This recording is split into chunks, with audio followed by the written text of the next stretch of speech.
apa agendanya? Agendanya sesuai dengan panggilan yang diberikan oleh penyidik di Cybercrime untuk diminta keterangan ya terkait dengan masalah laporan yang kami lakukan beberapa waktu yang lalu. Kak Ruben di sini datang sebagai saksi pelapor. Dia pelapor. Di dalam menjawab berapa pertanyaan, Kak? Ada lebih kurang berapa tuh? 10 ya? Kurang lebih 10. Serta membawa bukti ya. Iya. Buktinya berupa apa aja mungkin? Dari capturean, dari ya ada deh. Tapi jangan dibocorin ya nanti. Iyalah. Nanti siap-siap nanti pelapornya. Oke, untuk Ruben sendiri laporan sudah berjalan dan sudah dipanggil sebagai saksi. Ya kan? Apa tetap lanjut terus apa gimana? Apa sih membuat Kak Ruben tetap lanjut gitu loh? Maksudnya emang ini benar-benar sudah fatal banget apa gimana? Iyalah, karena udah masuknya karena anak-anaknya. Oh. Dan terus bullying terhadap anak-anak. Oke. Dia melakukan itu ya bukan sekali dua kali, postingannya udah terlalu banyak. Iya, apa yang dia perbuat ya dia harus berani bertanggung jawab. Tapi semenjak dilaporkan ada komunikasi dari pemilik akun Vina Dotran itu ke Saya Kak mau Ruben? jawab kalau mbaknya tangan itu. Oh, Jadi biar sorry. Oke, coba masih komunikasi atau pernah kontak atau minta maaf apa enggak dari pihak yang melakukan itu? Enggak. Enggak. Ya mau minta maaf juga tetap aja udah laporan tetap harus lanjut lah. Tapi Tapi- sudah mengetahui identitasnya Vina Ya, itu Dotran dia. sendiri. Nanti biar ke kepolisian. Oke, Abang sebagai kuasa Ya. hukum dari tetap tadi apa sih yang dipertanyakan dari penyidik sendiri? Ya itu seputar dari mana mengetahui Oke. adanya postingan seperti itu, Oke. apa yang sudah dilakukan, Siap. bukti apa. Jadi masih seputar hal yang bersifat dasar. Mm. Tapi itu adalah poin yang paling penting kan. Ya bahwa memang kita bisa membuktikan telah terjadi pelanggaran hukum ya, perbuatan melanggar hukum yang melanggar banyak pasal. Ya, Betul. saya katakan tadi itu ada pasal 32 ini yang ancamannya 8 tahun dan pasal-pasal yang lainnya. Jadi tadi juga kita sudah menyertakan saksi Mhm. dengan harapan bahwa proses ini bisa berjalan dengan cepat dan secepat mungkin pelakunya bisa diketemukan dan diminta keterangan, bahkan mungkin ya ditangkap oleh pihak kepolisian. Tapi dominan lebih ke anak ya Bang. Ini kasus ini untuk dibawa perkara kasusnya. Oh apa? ya, karena memang yang dibullying di sini, yang dijadikan objek di sini kan adalah anak. Oke. Ya, sementara anak ini kan masih di bawah umur yang masih belum bisa membela dirinya secara patut, maka adalah pantas jika kemudian orang tuanya dalam hal ini Ruben sebagai ayahnya yang berjuang untuk membela kepentingan si anak. Oke. Ya, sehingga suatu saat nanti jika ada jejak digital, dia melihat bahwa ada pelaku-pelaku yang tidak bertanggung jawab, yang membullying dia, yang mendiskreditkan dia, yang menyatakan asal usulnya itu tidak seperti apa yang seharusnya. Ini kan bisa masalah asal usul ini, ya. Maka dia akan melihat bagaimana orang tuanya berjuang untuk memperjuangkan supaya nama baiknya itu tidak dicemarkan, supaya pelaku yang melakukan perbuatan yang tidak berdasar itu bisa dikenai sanksi secara hukum. Walaupun itu hanya sebagai buzzer atau Nggak bisa, ini negara hukum. Ya kita nggak bisa bilang tuh buzzer lah, hater, nggak bisa. Iya. Ini negara hukum, kita harus berpikir dua kali ketika bermain-main dengan harga diri orang lain. Karena dia bicara mengenai masalah pride, oke. ya.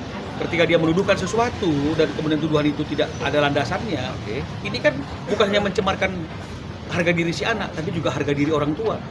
Bahkan mempermasalahkan lembaga perkawinan yang dulu ada dan banyak sekali efeknya. Ya, jadi ini yang kadang-kadang kita harus cerdas ya. Jadi masyarakat Indonesia harus jelas, harus cerdas ketika menggunakan media sosial. Jangan digunakan untuk hal yang seperti ini. Dengan alasan pansos kayak viewer kayak apapun namanya, jangan melakukan hal-hal yang bertentangan dengan hukum. Lakukanlah hal yang positif. Postinglah prestasimu, postinglah hal yang baik tentang dirimu.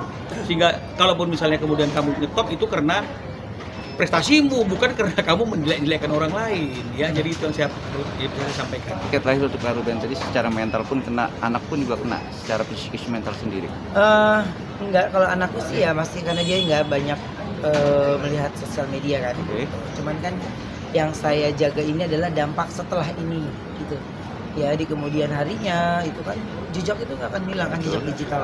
Jadi kalau buat saya di sini apa yang akan saya lakukan itu ya semuanya untuk dia ke depan. Tapi kalau untuk ibunya support nggak dengan laporan Kak Ruben? Iya, sendiri? udah pasti support, tapi kan di sini saya konteksnya ke anaknya. Betul. Ya, lebih ke anaknya dan dia soalnya yang dia bawa foto anak saya aja kan. Cuma anak saya aja gitu. Jadinya ya saya fokusnya ke situ aja. Nanti masalah berkembangnya kemana-mana nanti kan dari pihak kepolisian yang akan mengembangkan kasus ini. Oke, penolak terakhir. Tapi nanti suatu saat penyidik minta ibu dari untuk sebagai saksi gimana? Artinya kan begini, Oke. penyidik itu kan bebas ingin menghadirkan siapa aja sebagai saksi. Siap. Jadi kalaupun memang misalnya penyidik menganggap perlu memanggil ibunya untuk diminta keterangan sebagai saksi, ya silahkan aja. Penyidik kan boleh panggil, alamat ibunya tahu ada di mana. Jadi itu artinya secara proses tidak ada kaitannya dengan kita. Karena kan mungkin polisi menganggap perlu memanggil siapapun, dia boleh memanggil siapapun. Kak Ya, Ruben, tidak ada kaitan dengan kita. ada kerugian apa sih Kak Ruben? Mungkin ada postingan itu beredar, ada yang nanya ke Ruben kebenaran berita itu atau gimana? Enggak lah, kalau nanya yang kebenaran itu mungkin banyak di antara teman-teman kayaknya nggak nanya secara frontal gitu. Tapi mereka memberikan saya support ketika saya ngasih laporan ini gitu. Dan terus ya saya cuma menjaga nama baik anak saya. Tapi untuk akun Vinado Trans sendiri sekarang sudah ditutup kan ya? Maksudnya di akunnya sendiri sudah Di-tag ditutup doang. diaktif gitu. Yang lain ada beredar lagi nggak sih Kak Ruben? Ada yang capture Ada atau lain ya, apa? Sudah selain- diperiksa belum ya? Diperiksa. Maksudnya ada yang capture unggahannya terus diunggah ulang sama orang-orang? Ada Oh enggak. macam itu? Oh ya mungkin. Tapi kalau saya fokusnya ke situ aja. Kalau kita mau cari-cari mah pasti ada aja. Pasti. Ya, Tapi pasti tetap ada ini aja. satu fokus yang sekarang lagi Iya, berproses saya jalan. fokusnya ke Vinara. Tapi akan lanjut nggak ada nanti yang lain-lain atau gimana? Lanjut. Maksudnya ada medsos-medsos yang lain Kalau lagi nggak? memang ada yang berani-berani mengcapture kemudian merepost berita-berita yang sesat seperti ini, pasti saya pastikan penyidik yang sedang sekarang memeriksa perkara ini akan Ya. juga memanggil mereka dan mereka juga akan pasti kena sanksi hukum. Ada kata maaf, satu kata. Kalau maaf wajib, kita wajib sebagai manusia ya memaafkan. Tapi kalau udah kasus hukum ya saya maunya terus berlanjut sesuai dengan prosedur. Dan ini kan saya juga dari laporan kemarin juga udah lebih dari Ya. 10 hari ya? 10 hari ya. Udah lebih dari 10 hari juga baru dipanggil lagi ya. Saya pokoknya mengikuti peraturan yang ada, tidak ada treatment khusus semuanya. Dan membawa bukti-bukti sesuai dengan yang saya punya, yang saya miliki. Ditanya berdasarkan dapat dari mana, ngelihat dari mana, ya saya sudah jawab semuanya. Terganggu nggak dengan masalah ini dengan pekerjaan sendiri? Enggak, kalau ke pekerjaan sih enggak ya, tapi kalau secara saya pribadinya pasti. Karena kalau yang saya rasa ini rasa sebagai orang tua kan, dan ya kita tahu anak kita kayak gimana ya. Saya tahu dia setiap hari juga saya nganterin dia sekolah, saya tahu anak ini sukanya apa, mainnya apa, tapi ini udah terlalu jauh pembahasannya. Jadi buat saya ya udah terlanjur, ya ayo lanjut aja terus deh gitu. Ada upaya buat menjaga Thalia untuk melihat itu nggak sih? Kebetulan bundanya kalau dia bersosial media kan ada yang dibatasi yang usia anak-anaknya kan. Oke, terima kasih. Terima kasih. Terima kasih Kak Ruben.